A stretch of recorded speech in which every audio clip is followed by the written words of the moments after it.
হবিগঞ্জের মাধবপুরে ট্রাক ও পিকআপের মুখোমুখি সংঘর্ষের ঘটনা ঘটেছে। এতে 4 জন নিহত হয়েছেন, এর মধ্যে 2 জন নারী।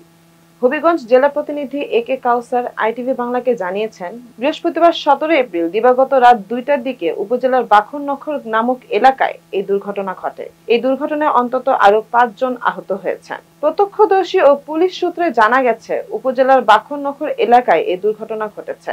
দুর্ঘটনা কবলিত পিকআপের ঘরে জিনিসপত্র সহ 17 জন যাত্রী ছিল।